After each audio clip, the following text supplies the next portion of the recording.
Hundreds of people who recently bought cars on Whidbey Island are wondering tonight if those cars are safe. Not road safe, but whether those cars are contaminated with meth. Como 4's Brian Johnson is live in Oak Harbor with tonight. The health department is out here, and suppose you bought a car from this lot sometime in the last 5 years. The health department says you might be wise to have it checked for meth.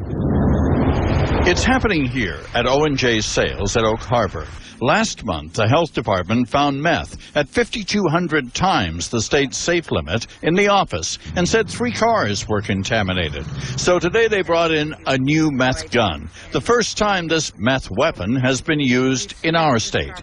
It sends out a pulse of light and reads fluorescence, meth. Once they reach that threshold, the meth light will come on. Tim Shriver found 8 more contaminated cars. The big problem? 1,600 cars have been sold from this lot in the last 5 years. The health department offered to test any of them.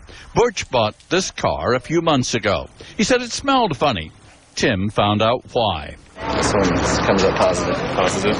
This was a swab of what Tim found. You know, we're coming up real high.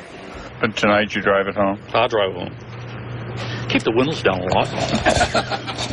Others who had their cars tested were luckier. They were clean. I'm a single mom. When I read that it was contaminated, I was really worried about my kids. But everything's fine. Yeah. Thank goodness. Everything is not fine on the car lot. At least 11 cars contaminated. Mark Brown's son ran the business, but Mark is the owner, responsible for cleanup and possibly for damages. What's happening here, may be typical of what would happen on any car lot if they came under this kind of scrutiny, which just raises some real interesting questions about used cars. I've just been told that the final count of contaminated cars is 17. And Mark tells me his son never even sat in some of those cars. He got many of them wholesale. And Mark said maybe it's time the state consider testing cars before they're sold as used to protect dealers and buyers. Live in Oak Harbor, Brian Johnson, Como 4 News.